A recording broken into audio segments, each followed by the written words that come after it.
Welcome to Democracy Now!, democracynow.org, The War and Peace Report. I'm Amy Goodman. A shooting rampage at Tunisia's National Museum has left 22 people dead, 20 foreign tourists and 2 Tunisians. Nearly 50 people were injured. 2 gunmen began the attack by opening fire on tourists as they got off a bus, then chasing them inside the museum. The Bardo Museum is one of the most popular tourist attractions in Tunis and is adjacent to the country's parliament building. The dead included residents of Japan, Italy, Colombia, Australia, France, Poland, Spain, and Britain. It was the most serious attack in years in Tunisia, where the Arab Spring began in 2011. Thousands of Tunisians have marched in the streets to denounce the shooting. The Tunisian president government has pledged to wage what it calls a, quote, merciless war against terrorism. We'll go to Tunis after headlines. The Obama administration has signaled a potential shift in its approach to Israel and Palestine following the re-election of Israeli Prime Minister Benjamin Netanyahu. On the eve of the vote, Netanyahu vowed to prevent the establishment of a Palestinian state and warned against a high turnout of Arab voters. In its first public response, the White House said it's deeply concerned about divisive rhetoric and will, quote, evaluate our approach to this situation moving forward, unquote. According to the New York Times, the Obama administration is considering backing a UN Security Council resolution calling for a 2-state solution based on an Israeli withdrawal from the occupied territories. That would mean President Obama would be formally supporting official U.S. policy for the first time after previously vetoing similar resolutions at the UN. A White House official said, quote, we are now in a reality where the Israeli government no longer supports direct negotiations. Therefore, we clearly have to factor that into our decisions going forward, unquote. On Wednesday, a spokesperson for UN Secretary General Ban Ki-moon renewed calls on Israel to end the occupation.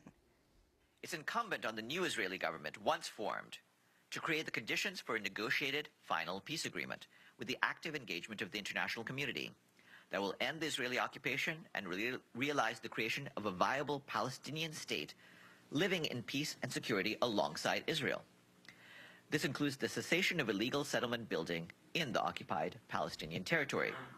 Dozens of people have been wounded in clashes surrounding Wednesday's massive protest against austerity in Frankfurt, Germany.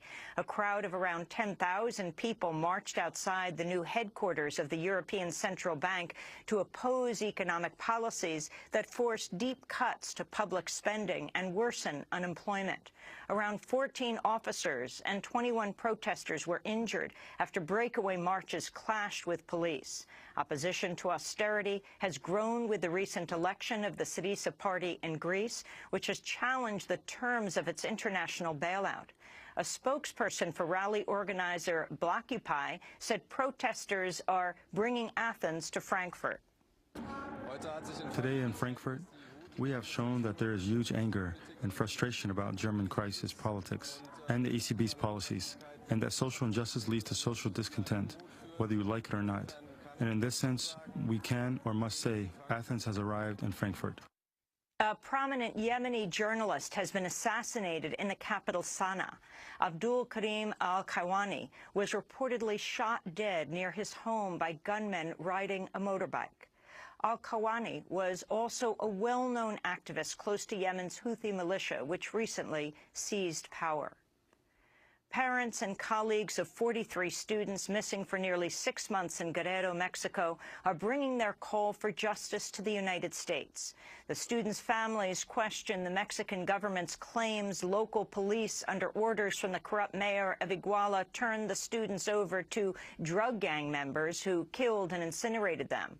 Only one student's remains have been identified, and Mexican media reports have tied federal authorities to the attack. 3 caravans will travel across the United States, converging on New York next month. Speaking at a news conference at the Mexican consulate in New York, Felipe de la Cruz Sandoval, a professor at the Ayotzinapa Teachers College whose son survived the police attack, said the parents have a message for President Obama.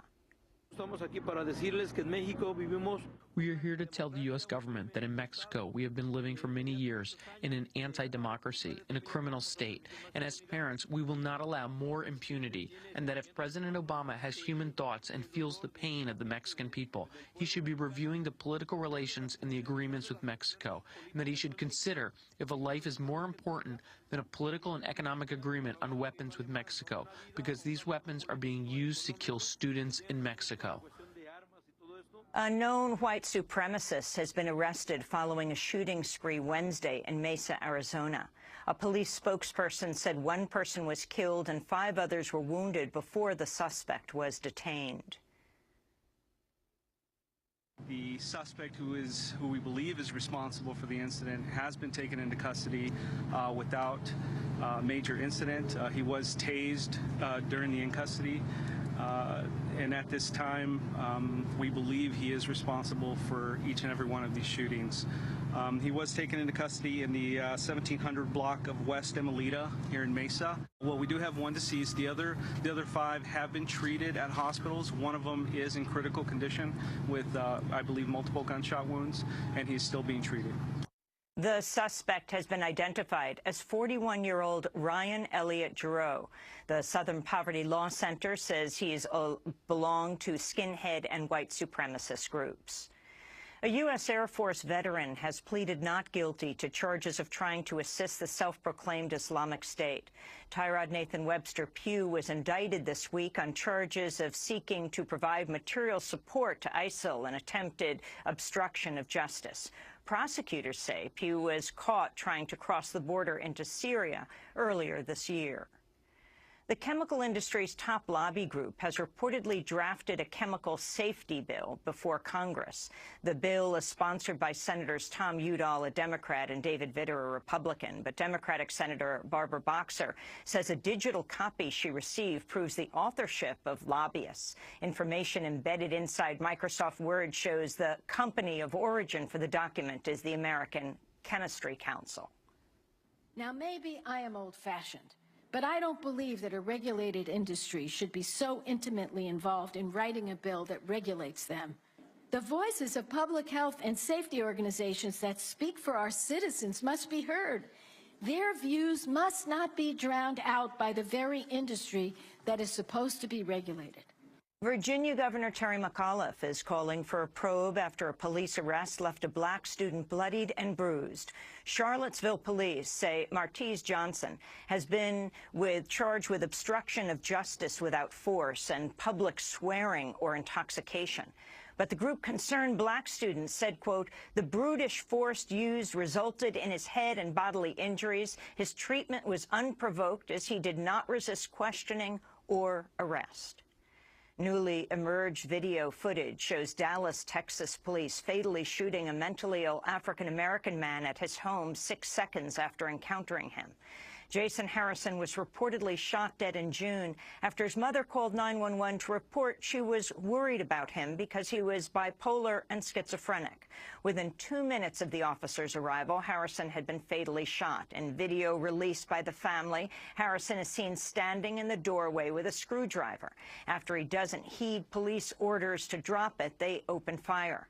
Harrison was shot 6 times in the chest. As he was dying, police officer can be heard asking if they should handcuff him. The Obama administration set a new record for concealing information for the public. According to an Associated Press analysis, of the more than 700,000 requests for information last year, the government censored or denied access to information in more than 250,000 cases. In over 215,000 others, it said it couldn't find the records. When the government was challenged over its withholding of information in nearly 1 in 3 cases, it acknowledged the decision was improper. As the number of records requests increased, the administration slashed the number of full-time employees paid to look for records by 375 to its lowest number in 5 years. But White House Press Secretary Josh Earnest told reporters, quote, when it comes to our record on transparency, we have a lot to be proud of, and frankly, it sets a standard that future administrations will have to live up to, he said. And those are some of the headlines. This is Democracy Now!, democracynow.org, The War and Peace Report. I'm Amy Goodman.